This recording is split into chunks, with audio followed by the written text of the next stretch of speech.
Journeys Ahead, Beyond Trilogy, Part 2, Chapter 4, Little Miss Grouch. Written and narrated by T.S. ProArt.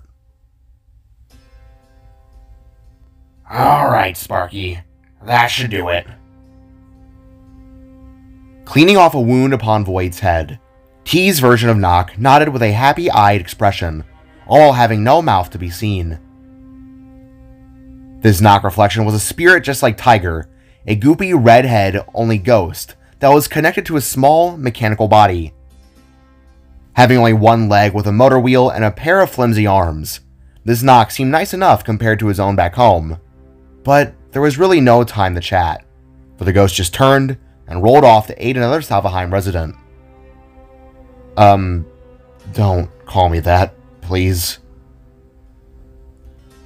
Void groaned before Jida, who had been at his side, reached down and helped him stand up. Easy, Blue. You took quite a beating back there, she stated, while keeping an arm interlocked around his. Looking about himself, the Spark took in the sight of hundreds of folks getting medical attention. After the skirmish, the smaller Nock alongside Tiger had taken the injured to a place simply known as HQ. It was a large dome structure that was made up of metals, stones, and magic plants that really looked to house things for gatherings or group events. The Spark wasn't sure. Dad! The words of Joby called as she ran up and hugged Void from the side. Are you okay? She nervously asked as the two Sparks interlocked their tired, tinted eyes. Yes, just a little bruise up is all, Sweet Pea. Nothing too drastic. The blue-crested Spark responded with a gentle smile as he reached up and rubbed the side of Joby's cheek. That's good to hear, Nova-san. Truly. Turning their heads, Void, Jida, and Joby met the sight of T approaching with Tiger and Pofnu by his side. Gotta say, your Joby's healing abilities are incredible. Really sealed this thing up. New battle scar. The Matterbear said with a cheeky tone, while pointing to the right side of his chest, that was now a sealed slash mark. T, glad to see you still kicking. Gave me a scare back there, honestly. After. Void expressed upon remembering the other reflection. Who was that? The Spark then asked, leaving most to just shrug. I've been thinking the same thing. He was like you two, but... Pofnu stated, leaving Tiger the finish. Bigger? Badder? Just a dick? She listed, just to name a few. My elders always spoke of lingering consequences if we were to ever breach into our reflective realities. Maybe those old stories are true after all. Void speculated, as he rolled his shoulders and stretched his arms. Well, he came and left. That's the good thing. Let's just hope it stays that way. Jada said, while releasing a tensed up, yet slightly relieved breath. I don't know, my friend. The way he spoke, he talked about a hunt, described me and Void's abilities as some sort of meal. I know there's other things at hand, but I just have the slightest hunch that it may not be the last time we've seen of him. T theorized, as his eyes looked to suddenly darken in a strange and speculative way. If he's anything like me, Void, or any other reflection, then there's a fat chance that he'll stop at nothing till he completes a goal. The look in his eyes, the speculation, the plotting as he just left. That silence spoke more words than we could imagine. The Matterbear stated, while crossing his arms in deep thought. Well, if he wanted to get at you two so badly, why didn't he just kill us all when he had the chance? Joby asked, while throwing her arms up in a shrugging position. Would you want to stick around against a whole army that had a freaking T-Rex? Tiger retorted with a smirk, while glancing to a sleeping Trixie near the backside of HQ. Well, okay, that's fair. Joby muttered while scratching the back of her head. I mean, from what I've seen of T and well as myself, we can be strong, but maybe he didn't want to fight you two. Void suggested, while then looking towards both the Jaidas. Listen, whatever he was or what he wanted to do, it doesn't matter now. He's gone for the time being. I suggest that we head out and find 2 or 3 more Voids. Jay is still on the line, you know? Pofnu chimed in as she flushed her tails out with a little shake. Yes, you're right. T, Tiger, are you 2 prepared to depart? The spark asked, leaving the 2 reflections to nod their orb-shaped heads. Yes, we've already discussed our plans with Nock. He'll be taking charge of Bournemouth and the Matter Realm while we're gone. It's now your lead, Novason. The Matterburst said, as both him and Tiger held hands.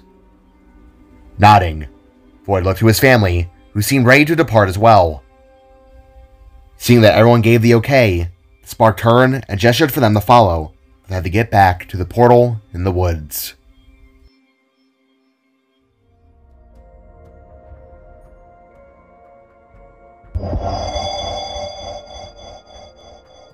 Stepping through its blue glowing haze, the Novasons, alongside T and Tiger, returned back to the Mirror Space's realm, which left the new tagalongs astonished to its view. Oh, wow. A mirror space. Never thought I'd actually be in one of these things. T exclaimed with astonishment, while Void approached the glass wall upon the opposite side. Real wonder, guys, but only when you look at it. Spark said, as he activated his Nova Blades, preparing to crack another seal open. Blue, wait. Let me help with this one. Jada asked, as she summoned forth her 2 burning hot fire blades, to the Spark's odd dismay. What? Are you sure about that? It's kind of painful. The Spark asked as he tapped the magic glass, giving his soul essence in order to reach another variant. Can't be as painful seeing you die or giving birth. I'll be fine. With 4 blades, the faster it'll go. She boasted back with a smirk, as the 2 of them now stood side by side. Well, I know I can't stop you. Void replied with a defeated shrug, as he turned and raided his blades, alongside Jaida's. Hey, what are you 2 doing? T questioned with a raised eyebrow.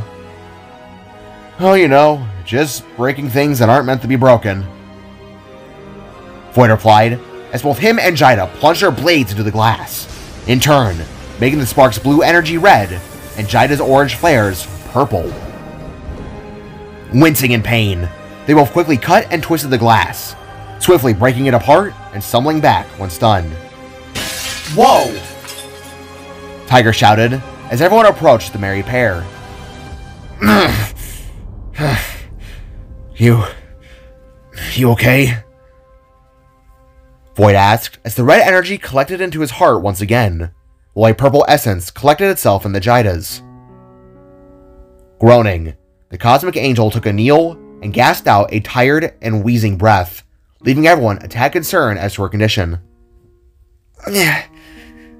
Wow, that really just drained me. Pieces. Jaida huffed in a weak breath as she quickly sat upon the floor. Hey, Freckles, you okay?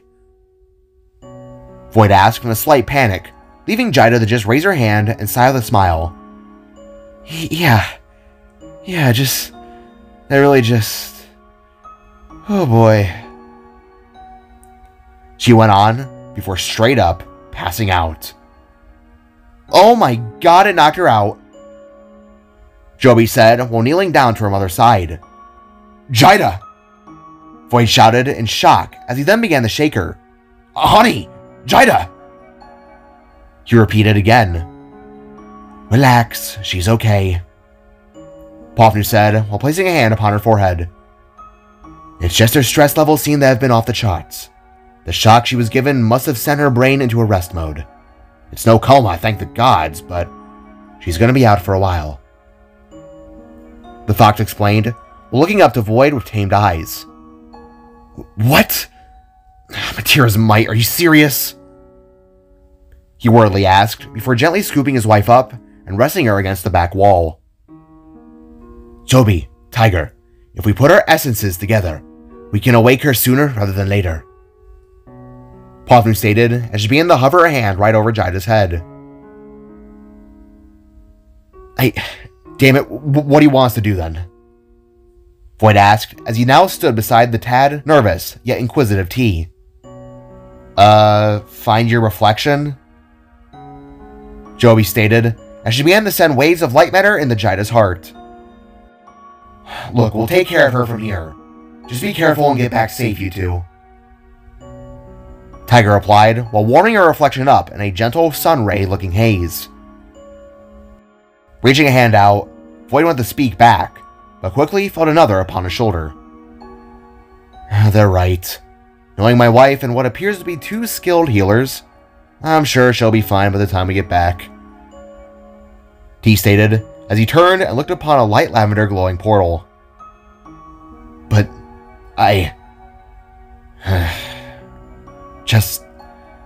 Just take care of her, please, Void asked, leaving the three below the nod.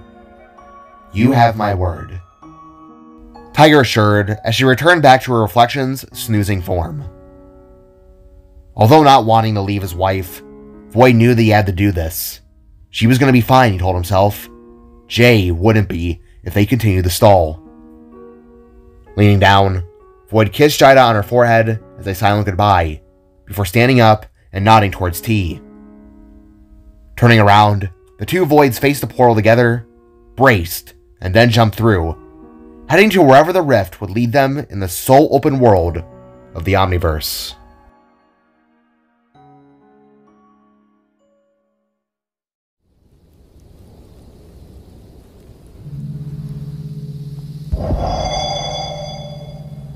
Stepping through to the other side, nearly shoulder the blue spherical shoulder, both Voids entered into a dim, cold, and gray light, before suddenly falling forwards and yelping aloud. Landing in the cold snow, the two orb-headed beings began to tumble and roll down a steep hill that went on for only a few meters. Tossing up white frost and ice, T and Void landed side by side, Void going stomach first, and T back first. Groaning, Void pressed his metal hands to the ground and pushed himself upwards to see where they had appeared. T on the other side took his cap that had fallen off, wagged some snow off, and promptly rested it back over his bald head. Seriously? Void groaned out as he took in the sight of a winter-ridden forest that was in the middle of a cold and wet snowfall. A winter wonderland. Been a good while since I've partaken time in the snow, T exclaimed with a cheery attitude before flipping himself upright to a standing position. What? Do you actually like this slop?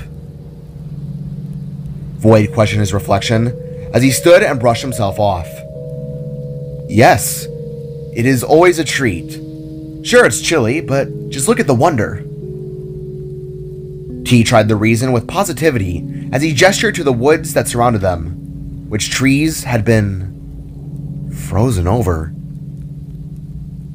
Whoa, how odd,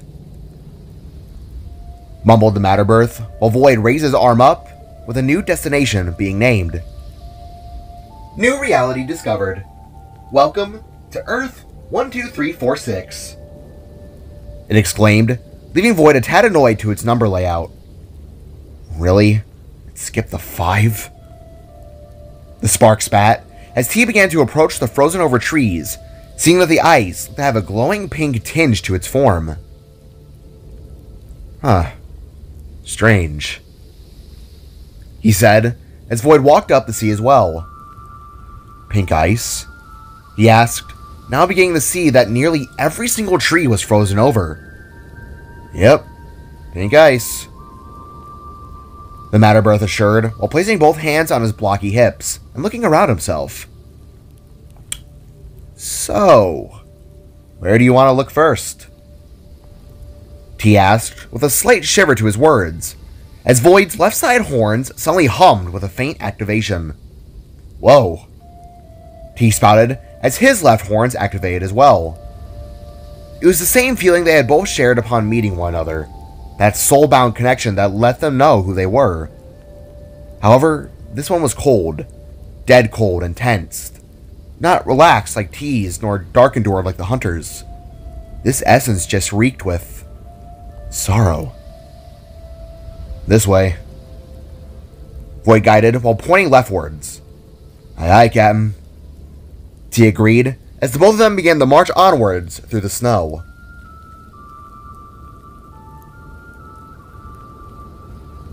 So, let me get this straight. Your Jida dubs you as the Riddle Master because of how good you are at them? T asked, as the two of them maneuvered through the woods, with Void in the front and T behind him, now having his battle axe readied for warmth. I mean, I wouldn't say master. I've just kind of recognized a good chunk of them by this point. The Spark replied as an owl hooted overhead. Huh. Alright, let's test it. What two things can you never have for breakfast? Questioned the Matterbirth, with Void answering shortly after. Lunch and dinner.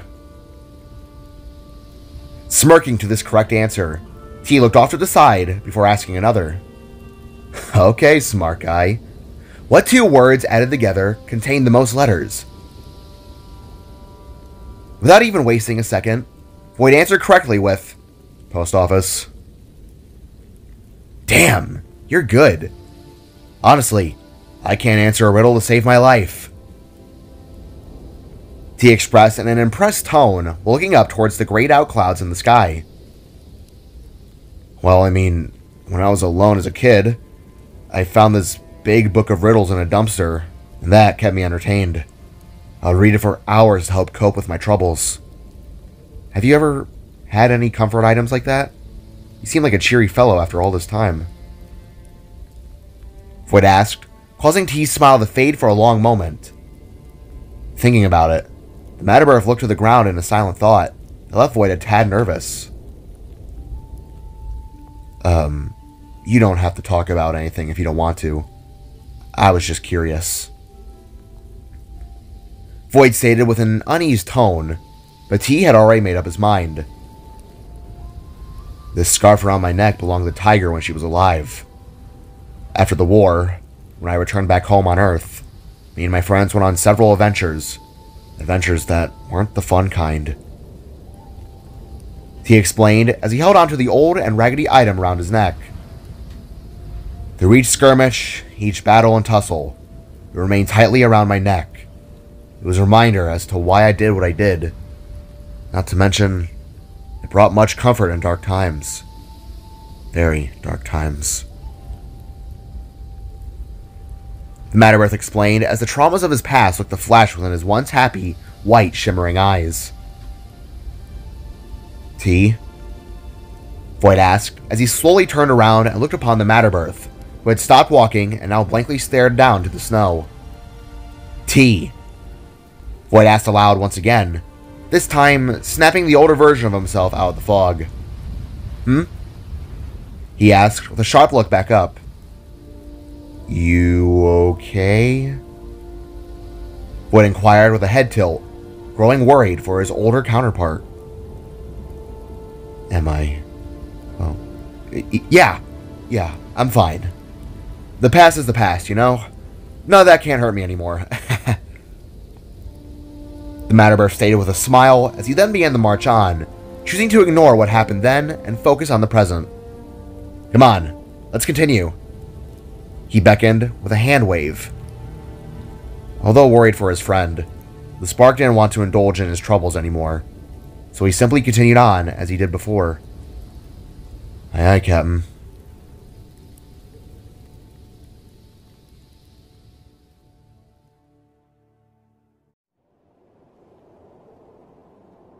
Continuing onwards, the duo trudged their way through the snow, going around trees, and even hurdling fallen over logs as a means to follow their leading pulse. Although still wanting to discuss with one another, the both of them found themselves eerily falling silent to the icy wind's call. It almost felt as though they had been watched by someone, or something from afar. Yet, they only saw the cold, foggy winter wind staring back.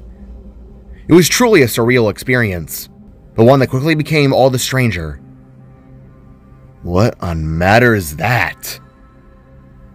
T suddenly asked, with a twinkle of wonder in his eyes, as the two of them took notice of a large, pink, frosty ice shard within their path. With Void going to the left and T maneuvering to the right, they both slowly approached what was essentially a big mass of pink ice, the same type of glacier shade that covered the trees from all around. By Matira, what is this? The Spark asked as he slowly approached the large frozen chunk before his eyes.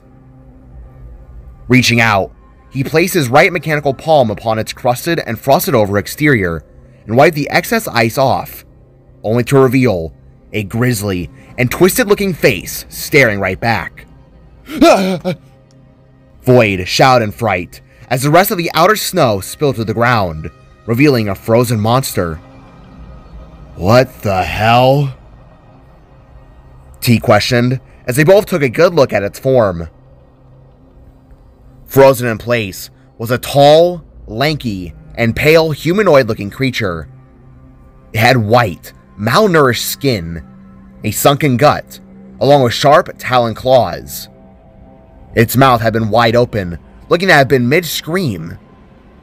Within it held rows of sharp, needle-looking teeth, no lips, a crusty nose, and glossed-over, bulging eyes, clearly having died from the frost around its body. Ugh. That's awful. Void mumbled with unease, while T carefully approached the frozen creature with shocked eyes. Wait. Oh no. He stated as he eyed its gaunt form down. Oh, that's bad. That's really bad.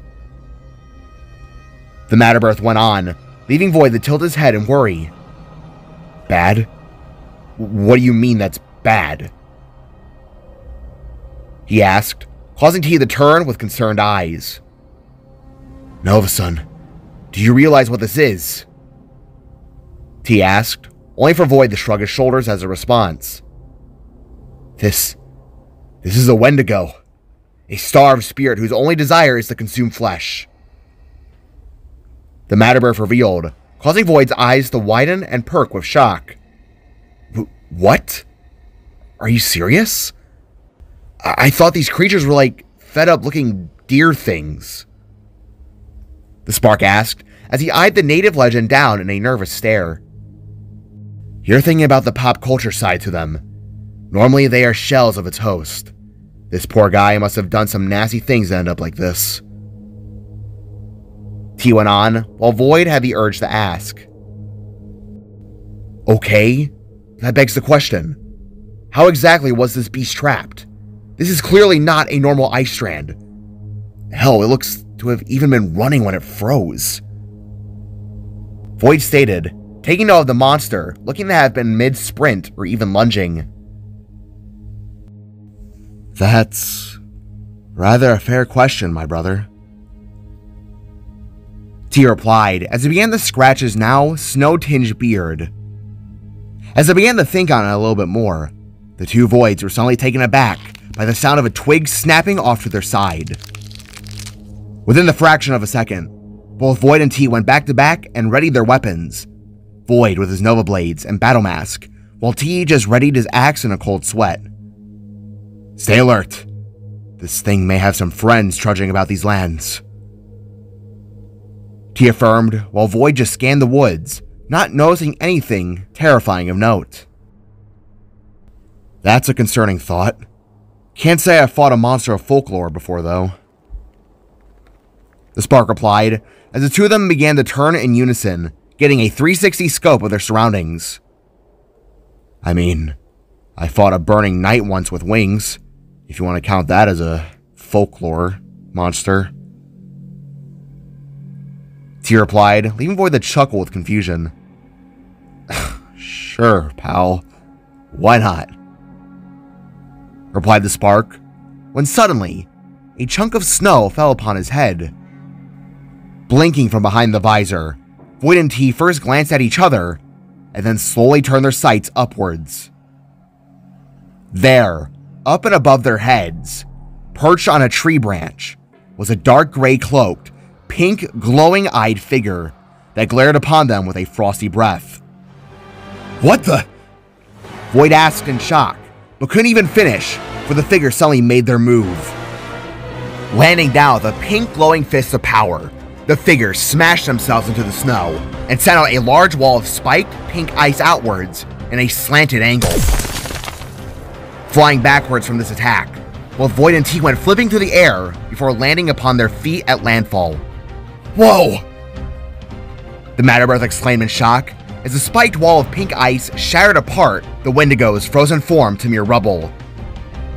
Watching on, the two Voids bear witness as the mysterious cloaked figure suddenly ran up the slanted ice spikes and launched themselves forwards, flipping through the air until landing a few feet away from the both of them in an elegant display of dominance. Now getting a better look at the figure, Void and T could only see darkness from underneath their hood, the only visible details being the glowing pink eyes that glared back with annoyance. The cloak itself was more or less a faded gray purple poncho-looking thing with swirling patterns and fading rune text upon it. Due to being a large blanket-like shape, they couldn't make out any details outside of two pink glowing arms, one of which looking more clawed and mechanical as opposed to another bulkier limb. However, it was hard to tell through the blinding snowfall. You need to leave, the figure boasted upon standing to their full height. Sorry, friend. We're actually here on important business. Could we maybe not fight and just talk it out? T asked, while Void simply readied himself. Squinting, the figure turned to the right side and threw their left arm outwards, which was in fact a mechanical rod-like limb built with bronze and gold patches that ended with 3 claws for a hand. Within an instant, these claws began to spin and whirl around like a whizzing fan that charged up with an icy pink blast in its center. Upon seeing this build-up, T realized that talking wasn't an option, and that a cold battle was about to commence. Firing out of the mysterious figure's arm came forth a pink glowing frostbite beam towards the Matterbirth.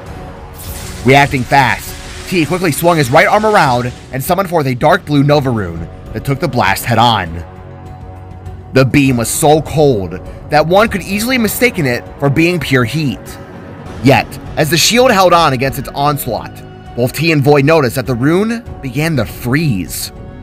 What the heck? The older Void shouted as his energized shield stopped spinning, frosted over, cracked, and then shattered apart due to an energy implosion. As the eruption of blue exploded from the ice, this sent T flying backwards and hitting a tree head-on, looking to either knock him out or cut him out of the fight. Staring at this in shock, Void quickly turned his gaze back forwards towards the figure with widened eyes.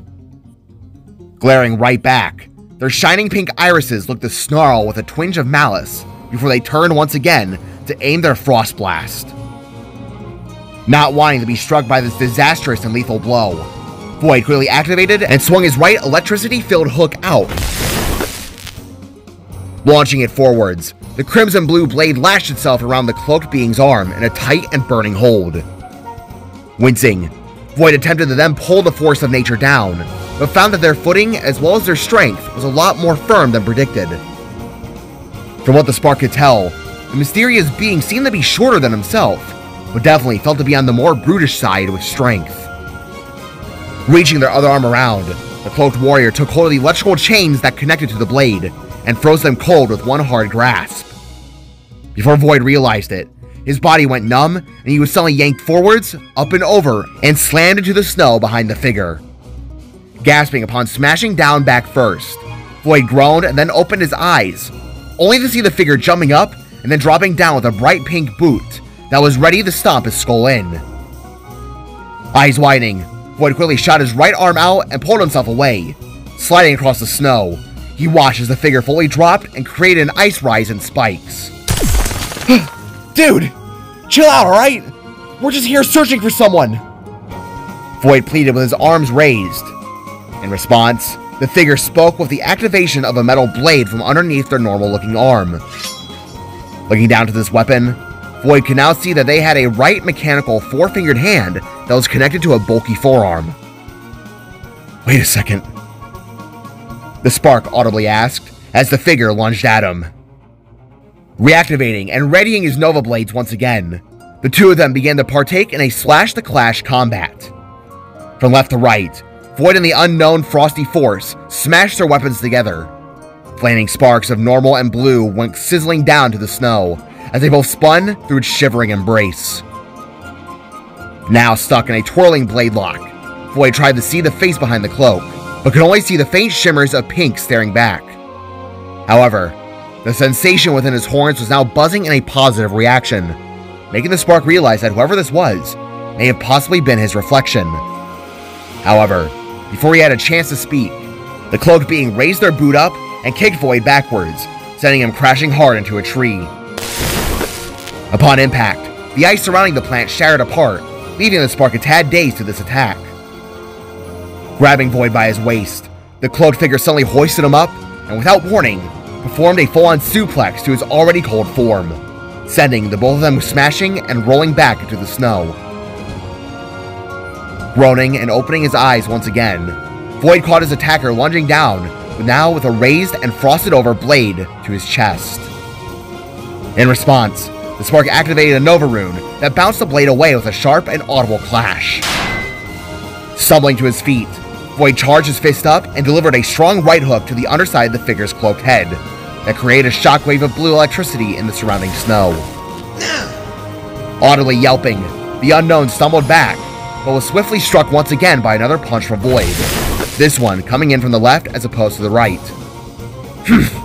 You ready to chat? Because I can make this so much harder on you, pal. Void asked as the figure now stumbled in a hunched and groaning tone while facing away from him. Listen, could you please just cut the whole mysterious figure act? We're not the bad guys. I think you might... Void began as the figure looked over their shoulder with that same annoyed tone. Not letting the Spark finish, they rolled themselves back around and opened up their clawed left hand. With a swift charge and release, their frost-biting blast was unleashed once again, all in its pink power-streaming glory. In retaliation, Void clashed his arms together and summoned a large Nova Rune shield. As the blue essence began to freeze over like teas, Void waited just before the climax would break. Upon the first crack, he quickly ducked, spun, and threw the crystal shard forwards, setting it right at his adversary. Reacting with a wide pair of eyes for only a moment, the figure braced and took the blow head-on. The power that was unleashed from its confines both blew them as well as Void back, throwing up snow and turning everything within the next few feet or so into a blind white mess. Sliding backwards upon his heels, Void blinked in awe and looked to the blinding world around himself through his battle mask. Now being covered in frosted ice, Void retracted his metal plate and began to focus upon his natural surroundings, not being able to see for at least a few feet in front of himself. That was, until something appeared from the winter mist. Floating forwards in the wind came the old cloak, no longer being around the attacker. Looking down at it, Void watched as it stopped to his feet in all of its blizzard-stained glory. Yet, before he could reach down and grab it, the mysterious figure returned with a lunge and blade at the ready. Quickly deflecting, Void raised his left Nova Blade up and clashed it with the figure's own, with the Void's slight surprise, was actually another one of his reflections. A female reflection.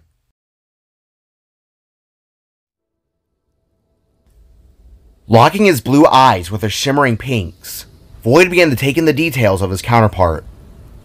For one, she was actually a few inches shorter than himself, held more feminine features, along with a stronger and more fit limb build compared to his own. She had a light-shaded lavender spark crest going down her chest that was outlined in a turquoise-green line. Her shoulder spheres were also designed in those same shades of color, and looked to be larger compared to Void's.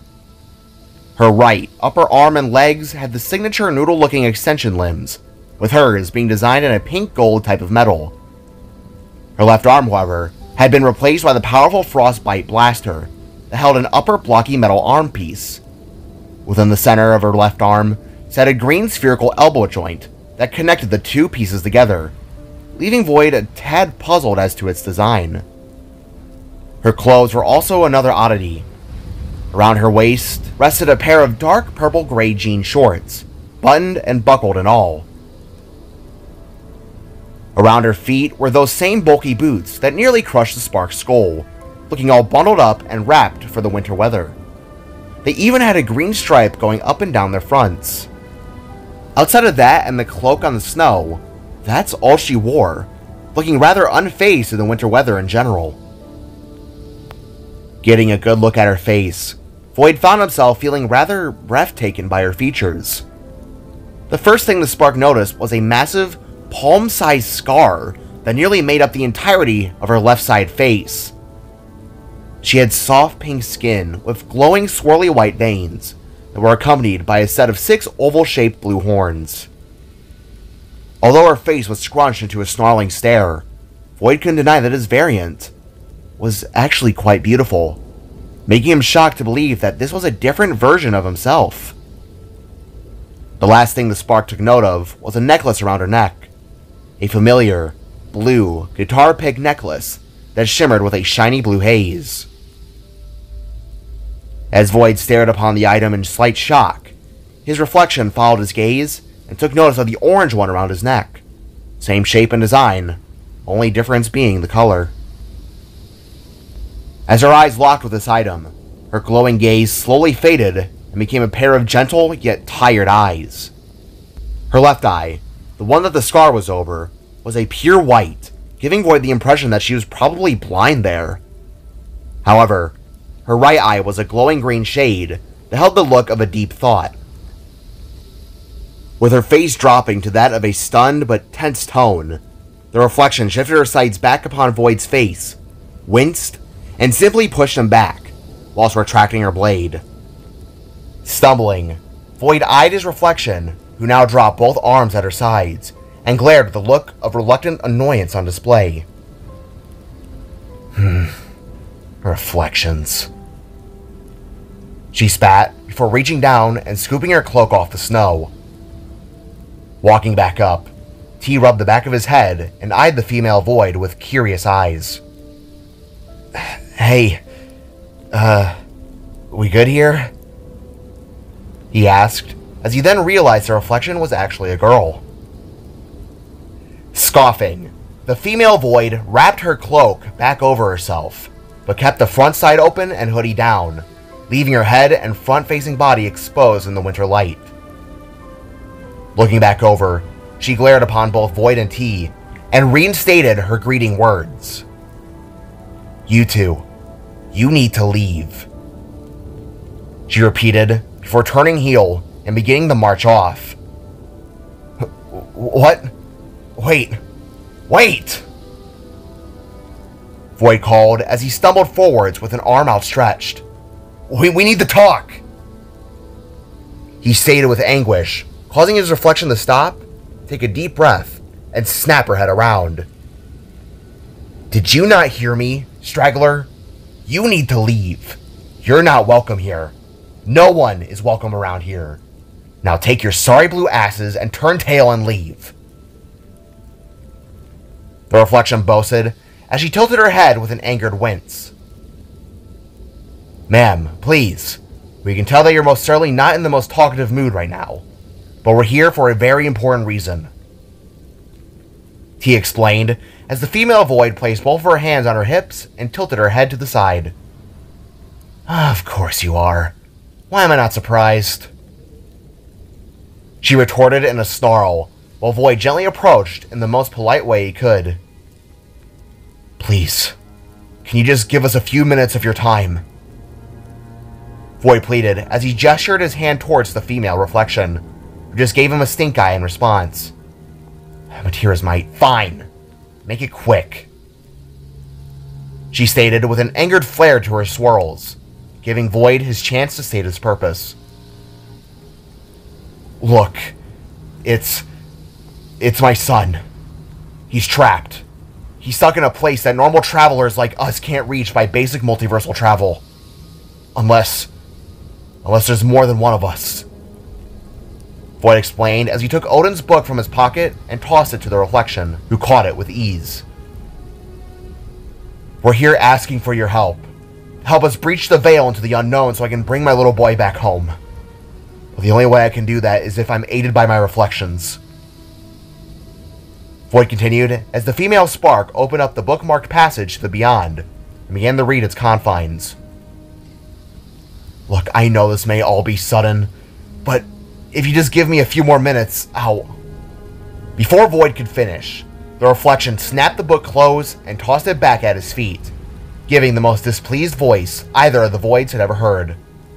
Fuck off, she growled before turning heel and marching off into the snow-ridden wilderness.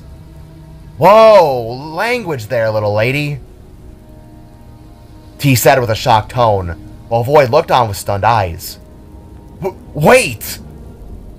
He pleaded, before scooping the old book back up. Please, just let me explain better! Void called, only to be flipped off by the reflection's clawed hand from the back. Novason, I think it's best we just head back and try a different realm. This Void doesn't seem to be too keen on helping, T suggested, with a hand on the Void's shoulder. T, we did not just spend over an hour in a snowstorm to get our asses handed to and just leave like this. We have to try and convince her, Void stated as he began to follow behind the fading figure. Void, she clearly... Oh, jeez, T replied as he took a breath and began to follow the two younger sparks, beginning to now realize that he may have been getting too old for this kind of thing.